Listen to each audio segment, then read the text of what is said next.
Welcome to The Last Track, where we help people showcase the last track of their life story in their final wishes. I am your host, Brian Norris, the co-owner of Bateman Funeral Home in Newport, Oregon. Just like a song can bring you back to a day, a time, and a memory, so too can a well-planned service.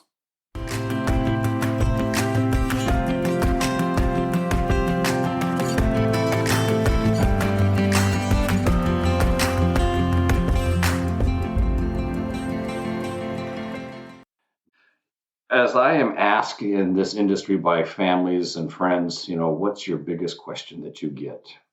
And I can probably say without a doubt, my biggest question is, who is my legal next of kin?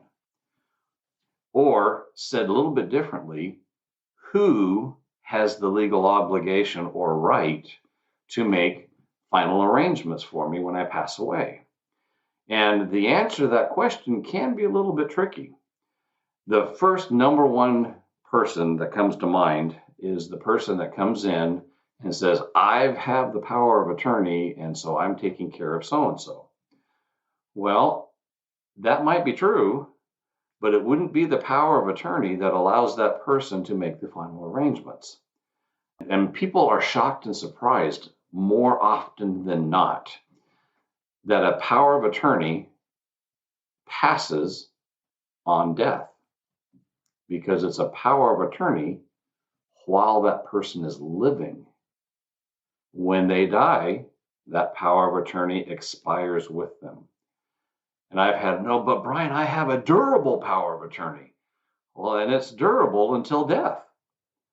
Or I have a general power of attorney. I can do anything. Well, that's true until death. Just like the medical, and if you think about it this way, the medical power of attorney passes on death as well. Why? They don't need medicine anymore. And so all power of attorney passes on death. That is not what allows somebody to take care of final arrangements. So just how does that work? Well, first and foremost, if a person has a will, in that will, if they stipulate specifically for final arrangements, then that could work. Just because you're the executor or the executrix of a will does not make you the person that is in charge of those final arrangements. You are in charge of the estate, and you're in charge of taking care of all those businesses as well as paying for final expenses. But the executor, when you're looking at ranking, when you stack rank a next of kin, the executor actually falls as the letter G. And just so you know, it starts at the letter A. A, B, C, D, E, F, G. That's where the executor falls. So let's talk about exactly who is a next of kin and how that ranking works. So the very first and foremost person who has the legal right and responsibility of taking care of somebody when they pass away and taking care of their final arrangements of that body is the spouse, surviving spouse. Now, the surviving spouse is that person, number one. Now, let's say that person's incapacitated. Maybe they're in the bed next to him. Well, they're still legally responsible unless somebody has a power of attorney for them. And that's where it gets kind of tricky. So if my mom passed away and my dad has some challenges and I have power of attorney for all of my dad's decisions, then I can go in and I can take care of the final arrangements. Obviously, I would want to make sure that my dad is in agreement with those things if he's capable of making those decisions. So that's number one, spouse. And that also falls underneath a registered domestic partner. That falls in that same level of A. And the level A person who may have a power of attorney for that person. So that's A. The next in line is a son or a daughter. It can be an adopted son or daughter. It cannot be a stepson or daughter. It runs along the line of natural bloodlines. Son, daughter, adopted son or daughter. So then we get into the question of, we have 4 children and 3 of them want one thing and 1 wants another. Well, in the state of Oregon, we only need to have 1 person sign and we are able to move forward. Now, what generally happens is I step out of the room and I say, you guys talk about it. And when I come back in, I want a unanimous decision. Because the last thing we need to do is have a person cremated and everybody else said it should have been buried, and then we are stuck in the middle of a lawsuit. Now, legally, I'm okay with doing the cremation, but it's not good for the family. So that's when you get into those wars.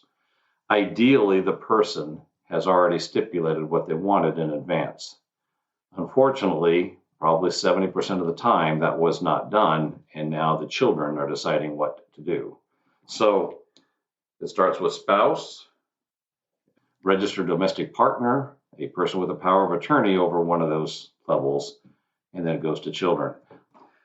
Then we go to, if the person doesn't have any children, maybe they were a young person, didn't have any children, hadn't been married. Well, then it goes back to parents. I've had 90 and 100-year-old parents signing for 80-year-old people that have passed away, 70-year-old people that have passed away that didn't have any children, didn't have a spouse. That makes that next of kin being a parent. So a parent of the decedent. And then you go to brothers and sisters that are over the ages of 18. I got to mention too, son or daughter that is over the age of 18. We've had people 16 and 17 very capable of making decisions, but legally they couldn't do it. So then I went to an aunt or an uncle, and then the son, and they absolutely took into account what that the child's wishes were. A guardian of the decedent at the time of death, and that's a person that we're getting down to E. F is a person of the next degree of kindred, which means cousins, second cousins, that kind of stuff. And then we get finally all the way down to G, which is the person that has the charge of the will. And I've had people waving it going, I am the executor, and that's great. So, and I go, well, did you want to be G and let this other person make the decision? Because you're G. And actually, they were way over there on B, a son or a daughter. It's like, oh, no, I want to use that right. Okay, well, then let's move forward as a son or a daughter. So then we start getting into some kind of stuff where it's the person who has been nominated as the personal representative of the decedent in the decedent's last will. So actually, technically, if the person in charge of the will as the executor or executrix actually outranks that person that's been appointed in the will. And then we get all the way down to a public health officer. That's all the way down at I. So what we do is if a person has nobody, we can't find anybody, and generally this is going to be somebody that's passed away, that's indigent, no children, no relatives, nothing. Generally what happens is I get a public health officer of our county to sign the cremation authorization. We take care of them as indigent. Now, we've talked about all of this, and this all falls under the Oregon Revised Statute 97.130, if you care to look that up. And that's the same way in every state. It's going to be very, very, very, very similar. So, but now we get to the point of, so what if I have children who are legal next of kin, or a spouse that's a legal next of kin, but I really don't want them to have to deal with it. Or I want to make sure that my wishes are honored, and so I'm going to step completely outside all of that legal next of kin information, and I can actually appoint somebody, and that jumps everybody to the very front of the line, and that actually becomes greater than the letter A, spouse. If you appoint somebody, and you can actually go to our website, Bateman, pacificview.com, and on our website, if you go under forms, you will find a document that's called appointment of another. And that's going to be the very last one on the left if you're looking on the website. And it's called an appointment of another. And that's a legal document that has all the legal language on it that's required to be able to appoint somebody. And again, why would you want to appoint somebody? Well, maybe you don't, I hate to say it this way, but maybe you don't trust those people that are in your next of kin line. And we've had it happen where somebody has had a big $10,000 to $15,000 pre-need set aside in a trust or an insurance policy set aside to take care of those final expenses. And when the day comes, the person that's going to be your legal next of kin goes, I'm going to do a direct cremation and pocket the other 14 grand. Oops.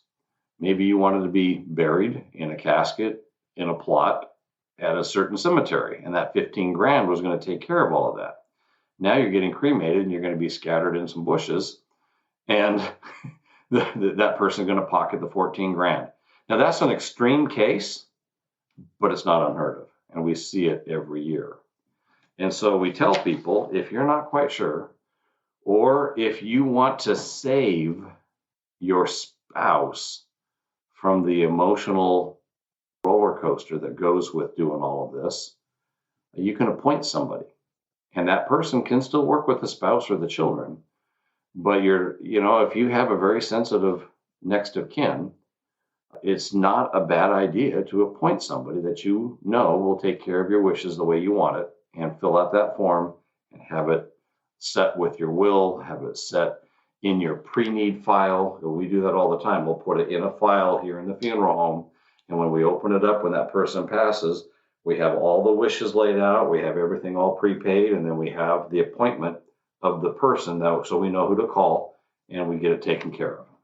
So that's a way to be able to do that. Now, if I make a pre-arrangement, does the next of kin matter? Well, yes. Again, legally, that next of kin is the person who will be executing it. The pre-need will have everything outlined, but that whoever that next of kin is, or the appointment of another, will be working through that pre-need to make sure everything is taken care of how you wanted it. In every podcast, we have a time for remembrance. So we'd like to take this moment to remember all the families that are experiencing a loss and light a virtual candle in their memory.